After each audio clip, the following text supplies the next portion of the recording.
millətçi hərəkətçilər və böyük millətimiz. Sevgi dolu salamlarımı təqdim edirəm və yenə də qulluğunuzdayam bir önemli və əhəmiyyətli məsələyə görə. İstəsiz adını elə əvvəldə də deyə bildik və ya danışığımızın sonunda gətirə bildik. Məncə öneminin çox olduğuna görə elə də həm danışığımızın əvvəlində və həm sonunda məsəh eləməyimiz konunu və mövzunu məncə yaxşı olar. Hazır olmalıyıq. Hazırlığımız olmalıdır. Əlbəttə, bütün millətçi və hərəkətçilər olar ki, günləri şəxsilərini və şəxsi mənfəətlərini həda ediblər yurd və vətən uğrunda, ulus və millət uğrunda və çox önemli bir məsələ var. O da bu ki, onlar ki, inancları var qurtuluşa. Bu çox mühümdür. Onlar ki, inancları var qurtuluşa. O hərəkət və o millət qurtular ki, qurtuluşuna inana. Bu inanc olursa, bütün əngəlləri və maneləri aşmaq olar və o kutsal və müqəddəs amaca yetişmək olar, varmaq olar. Söz çox uzatmayayım. Belə deyim ki, bugünkü durum çox kritik və həssas bir durumdur.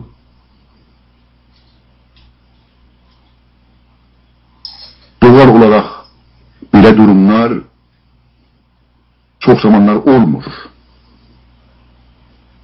Tarihin bazı aşamalarında belə durumlarla karşı-karşıya gəlinir. Əzizlər, hatırlasaz 3-4 il öncəydi mən Kuzey Azərbaycan mətbuatıyla müsahibə eləmişdim. Və yaşıma, təcrübəmə, gedişatı izləməyimə və burada bəzi həssas görüşlərimizə əsasən və ona dayanaraq bazı konulara toxunmuşdum.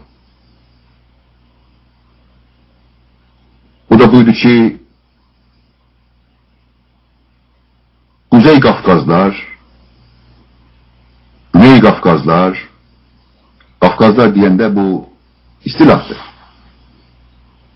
Və Orta Doğu cidden gelir ki bir cehenneme çevrilsin.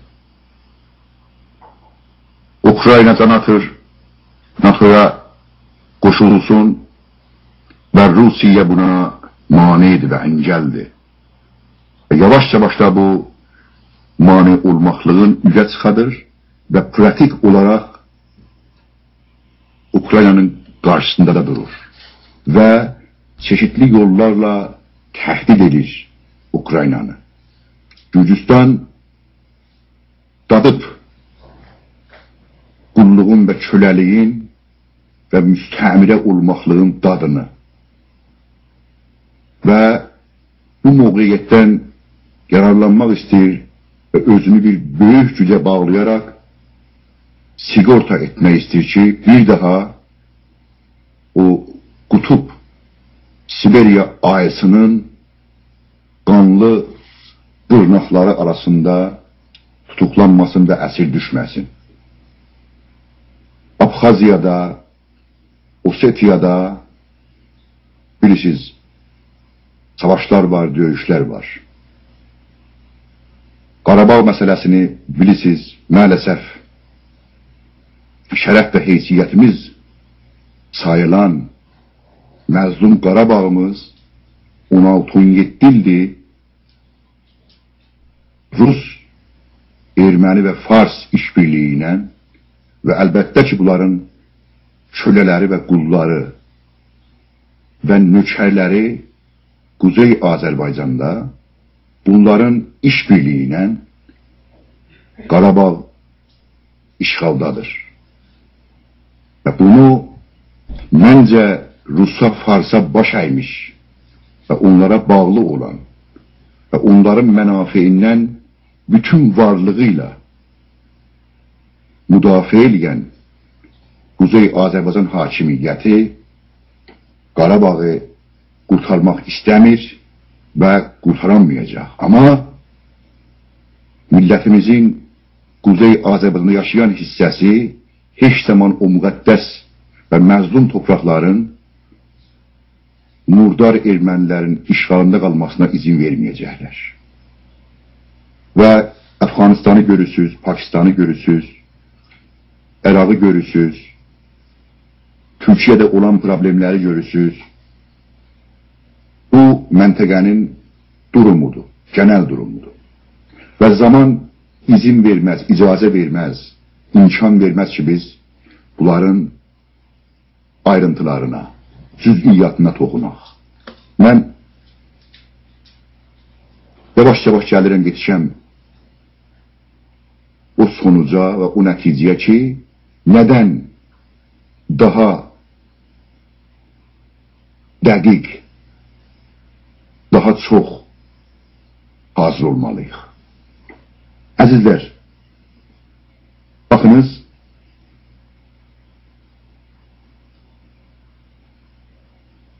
çoxdandır çoxlu görüşlər var. Bunları bizim kimi hərəkətçilər izləməsi lazım. İran gedir və gəlir və gedir. İsrailin başbakanı.